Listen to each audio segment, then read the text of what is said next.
big title. It's of a paper I just wrote, tackling some problems and trying to add to this conversation. Thank you so much, Breaking Convention, for the invite. It's really nice to see that I'm able to convince some people to come and believe that I have something to add. Specifically, what I wanted to add was a little bit of a kind of deeper, more nuanced understanding of our conversations about how capitalism delves with the current Renaissance. And there's several ways that this comes up regularly during the Renaissance. One is about the corporadelic takeover, right? How kind of medical corporations are trying to patent and synthesize these kind of traditional medicines as well. And there's a problem there of access and so on. Again, so that dovetails with this kind of scientific appropriation of indigenous knowledges, which is also super important discussion about capitalism and psychedelics. And there's a whole decolonizing panel, which I'm really looking forward to later today, I think. And then there's also often neoliberalism is name dropped about when trying to mention the context in which the Renaissance is coming up, and in order to explain why there's all these forms of individualistic or competitively individualistic culture around psychedelics today. And it's this one that I want to focus on today and give a little bit more of a historical and material understanding of, right? So psychedelics are a really interesting and privileged object to study the history of neoliberalism because they kind of become illegalized and go underground as the project of neoliberalism takes off, right? We'll see how my understanding of neoliberalism as a matrix of social forces is a little bit different from, ones that reduce it to economic theories. And it's also a bit different to the one that Mark Fisher uses, even though I take inspiration from him, which is, he says, for example, his timeline in his project before leaving us, sadly, was okay in the 60s and 70s. There's this sort of new social forces that he terms as a communism, which we'll get to in a second. And then neoliberalism starts sort of in the 70s and in the 80s with the Thatcher-Reagan period. And then by the 90s, you have this phase of capitalist realism, right? The sense that capitalism simply is reality and there's no alternatives, and it's the only game in town, right? So again, psychedelics at the beginning, not through the period of installation, but come back at the other end of these changes in capitalism. And he called it a counter-revolution, neoliberalism, a counter-revolution to these 60s potentials. That's a bit strongly worded. It seems that it was a really well thought out top-down project, and that probably wasn't the case. It's a strong formulation. But nonetheless, we can roll with neoliberalism as referring to a period, a historical period or phase of capitalism. So what we're going to see as well is how psychedelics indeed share this lack of alternative or loss of alternative imaginations in parallel to this emergence of capitalist realism.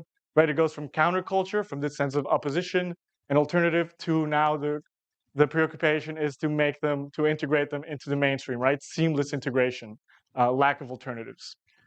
And it's a really, for me, and same I think for Fisher, he wasn't really as considered or interested in psychedelics per se, but the whole Renaissance is an interesting entry point to go back to the 60s and those social potentials which exceed psychedelics, and explain why before they were thought as revolutionary substances, and now we're trying to hold back on those hopes, right? And the big historical change between these two phases of capitalism that I want to be talking about is between precisely one form of it, more focused and on principles of the social, to one more focused and governed on principles of individualism.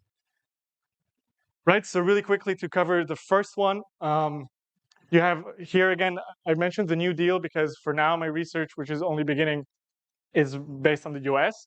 And I'm trying to expand that to the rest of Western Europe, at least, where you see similar patterns at play. But for this presentation, also it's where the US is where you see the psychedelic counterculture at its strongest, let's say, or most visible at least. And normally when we talk about the counterculture, we talk about this concept of affluence, right? It explains why these middle-class kids were kind of dropping out from society and experimenting with other ways of life and so on. But it's kind of just put there as, okay, this was affluence was this a result of impersonal forces. And that was very much not the case, right? It was also the result of what we would call, class struggle by workers to get a better share in the profits of the capitalist system.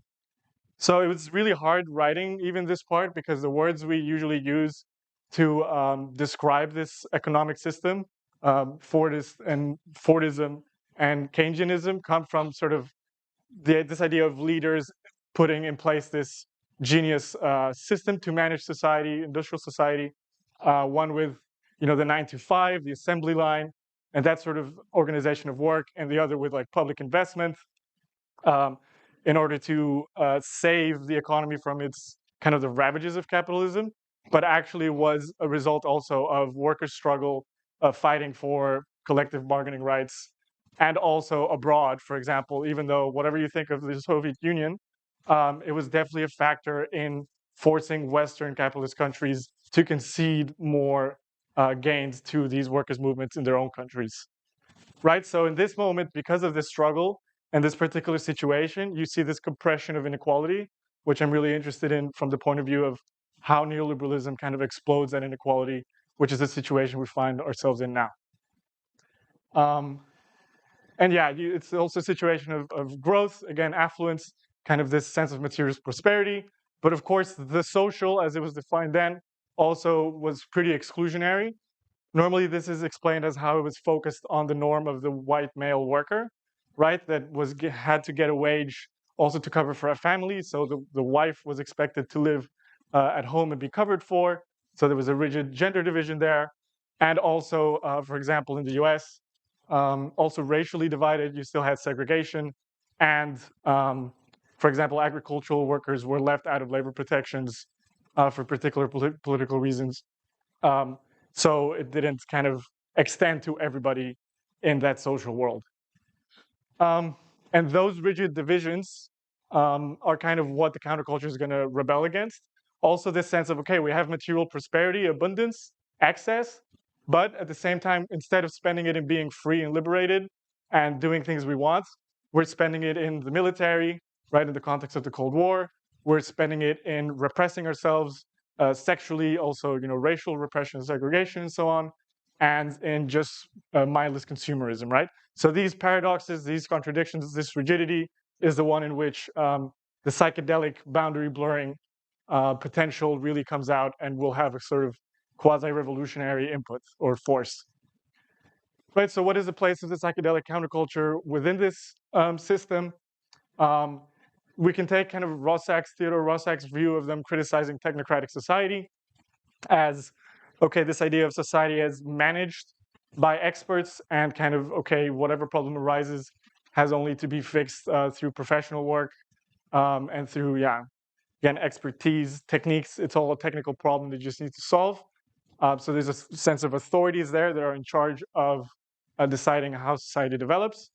And also from Herbert Marcuse's ideas that were really popular amongst the radical youth at that time, this idea of, okay, a society based on the scientific domination of nature has actually also been based in the scientific domination of man by man, right? So again, domination, interpersonal domination, hierarchy, authority, and so on. And this you see, for example, in the Back to the Land movement, right? Rebelling against the domination of nature, but also critically in their critique of the work ethic of the counterculture, where they would say, okay, work is this dehumanizing social institution where you go in, you tick in, you become an alienated robot. This boss controls your life during 8 or 10 hours of your day. It's really gray, and basically you're just doing it to participate in this rat race of consumption. And you're trying to seek status through working more, making money, consuming, being able to have your suburban life, and so on. And this is just kind of mindless and, again, dehumanizing. Right, so psychedelics come in here because you have, okay, this whole thing of mystical experience. What you get to do with that is, okay, we're going to focus on our inward sense of self-worth, instead of all these outward appearances and seeking external validation through this material reward. Right, so then there you have a certain element there, like the critique, how psychedelics blend with the critique of the work ethic. And that's one way of going into the mind, not the external world, but ourselves, inside, and that blends with this sense of oneness and so on. So also it has a collective dimension. But of course, here the critique has always been, well, this was middle-class males taking psychedelics, pretending that we can just ignore gender and racial and other differences of the kind of exterior material world because they had a privileged position. And that is extremely, extremely true. Nonetheless, there was a second sort of sense in which you can understand what psychedelics were doing, which were not to go into the mind, into your authentic deep self, but also to blow up your mind and grasp at social possibilities, right? So that was had much more potential of creating solidarity once you break with this system of reward and success and valuation of people as being better or more deserving if you made more money or could consume more goods, right? And that enabled them to kind of disidentify with the system that privileged them and actually have them reach across and identify downwards. Okay, so this is kind of the speculative project of Mark Fisher, where he's like, okay, we're going to go back to a time before neoliberalism to find the alternative that it had to kill. And that alternative he sees as this kind of convergence of new social forces and new social movements, in which he includes psychedelic consciousness, class consciousness, socialist feminist consciousness, and I would add, and I think this is something that he's missing, also civil rights and Black power, of course, and in the broader context of decolonization movements that are happening at the time. Here you see Timothy Leary with Black Panther Eldridge Cleaver in Algeria, right, which had just been liberated from France in their war for national independence. And although there's a lot of tensions here, I think it's easy to paint them as having this uneasy harmony between all these movements and new subjects, right? Gender, race, and so on, the ones that were previously excluded. Definitely not the case. There was a lot of tensions there. I'm sure you can read about them. The point that Mark Fisher wanted to get to was, okay, what if they could have actually gotten together, and what were the reasons they weren't? And were some of them not only internal to them, but also external? They were defeated. They were actively stopped from forming this alliance, right? So they all agreed on this necessity to raise consciousness, even if they didn't really agree whether that was sufficient or not, right? The more political ones would always accuse the counterculture already then of being too individualist. And you had this is a feminist slogan from the end of the 60s of the personal is political, right? So this sense that power is not only in the state institutions or at work, but also in your everyday interactions. And again, it shows like at least a rudimentary, or I would say advanced idea of how your individual experience is actually one that is socialized, right? It's not only some authentic, dematerialized private thing, but it's actually conditioned by your social environment, right?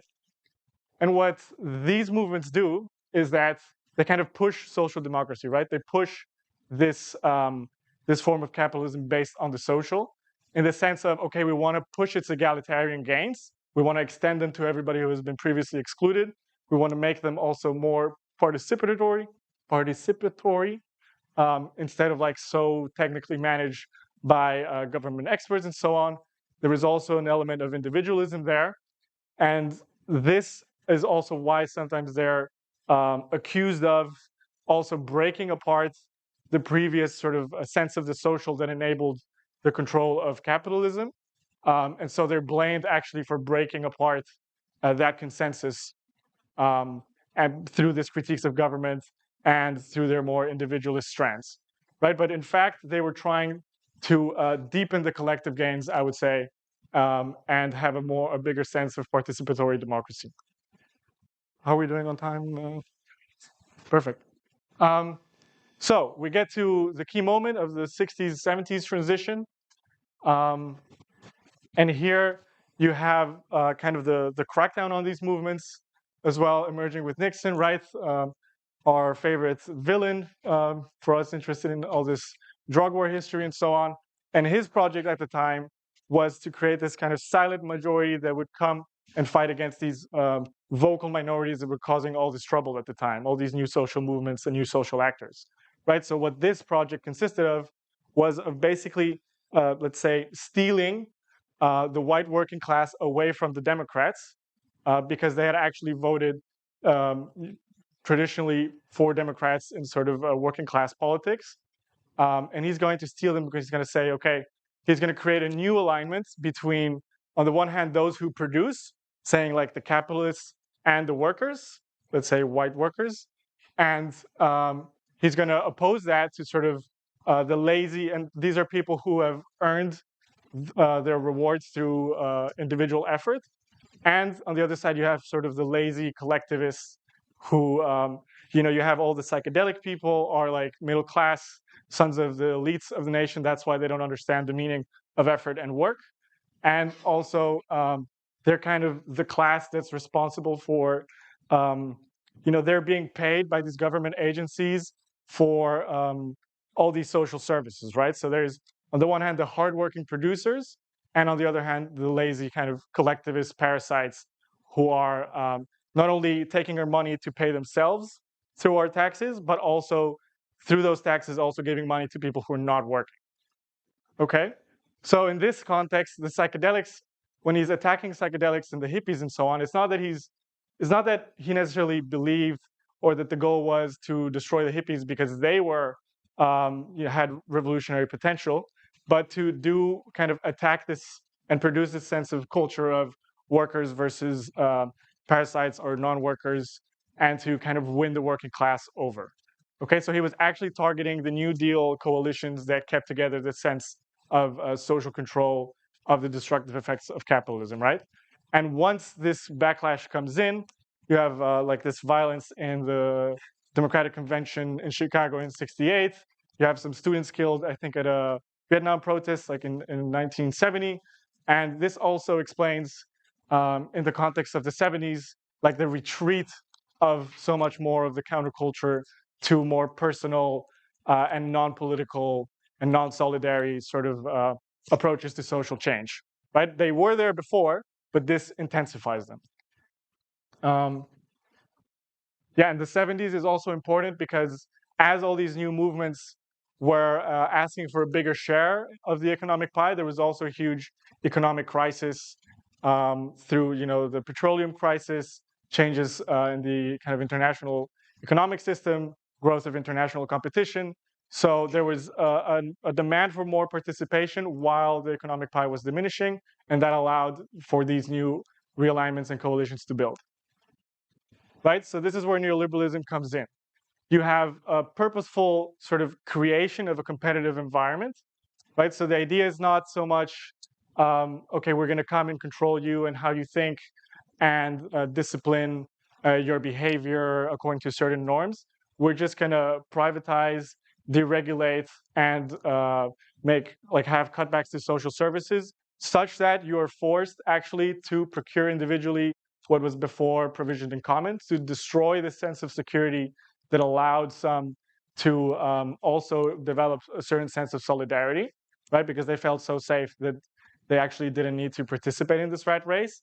So this need to procure things individually, this competitive environment, this is what produces also and intensifies these individualist competitive dynamics, right? But you also see a sort of incorporation of some of the demands and hopes of the counterculture. For example, in their critiques of work, right? There's this new spirit of capitalism, of capitalist work, in which instead of this kind of top-down and hierarchical gray type of work environment, now it's about autonomy, giving autonomy to workers, letting them express themselves and be creative, to do something that they love, instead of being on the same job their whole life, jumping from project to project, having mobility between countries in order to search better situations for themselves. And again, like these senses of connection and openness become important to your working life, right? Here as well, like networking is one of these new elements of this new work culture, where like, okay, it's partly a very human and positive sense of interaction and learning from each other, but it is also mandated for you to make these social relations because down the line, they might have an actual economic advantage for you, right? So it's this sort of these human qualities and capacities of relationships and emotions and so on become part of the labor process. So as Mark Fisher said, neoliberal freedom evidently is not a freedom from work, but freedom through work, right? Through the competitive environment and through this new ethic of, okay, let's love our work, which allows us to do much more of it. I'm going to skip this digital utopianism. And this is kind of where we come to the Renaissance, right? So the Renaissance starts, you could say, yeah, 2000, depends on how you frame it. I think some of the first studies by Rick Strassman were in the 1990s, which is, again, this period in which Mark Fisher and others are saying, okay, now we live under capitalist realism, the sense that there's no social alternatives. And this new capitalist system is not based on these rigid modes of work and social organization, but it's based on flexibility, right? So that's a big difference in which these messages of connection are placed. And also, again, there's a depoliticization, there's a lack of alternatives. So we return also to technical solutions, right? The same that for climate change, it seems easier to produce a carbon-sucking machine instead of changing society, how we produce things, and so on. You have similar things, for example, in the mental health domain, right? While all this history was happening, psychiatry undergoes its biopsychiatric turn in the 1980s as a response to social critiques of psychiatry in the 60s, to which the counterculture was also related, right? Saying that it was an institution of social control. And actually, in the 80s, they say, well, they've kind of undermined our profession. What we're going to do, we're the only ones who are scientists. We're the only ones who can give out these medical drugs. So we're going to double down on that. And we're going to criticize people in the 60s for kind of romanticizing madness and being responsible for all these homelessness problems in the 80s, which is a little bit of a different conversation. But basically, it builds, again, the same logic of an individualist explanation to mental health, where before there started to be a social explanation. And this, again, kind of dovetails in with the larger context of neoliberalism and its focus on individualism. And yeah, so this produces these paradoxes where we are focusing on openness and connection, but we're keeping it inside the brain or as a psychological element instead of as an element of how we relate to the world. So it's a bit trickier than just saying, okay, psychedelic connection and openness, we should celebrate because it stands against the individualism of capitalism. In this new context, that doesn't work as well because this openness and connection is also, let's say, exploited. And to finish, just to say, I am actually still somewhat of a believer in psychedelics potential, particularly because of this contextual emphasis, right? Like they point us to the necessity to think through social conditions and not in this individualist sense. But that includes being kind of critical when we talk about openness and connection as well, and understanding the context in which this discourse might actually dovetail with capitalism instead of actually contradict it. So yeah, maybe they can make us return to the social and see the end of neoliberalism, which is starting to crack down. Thank you.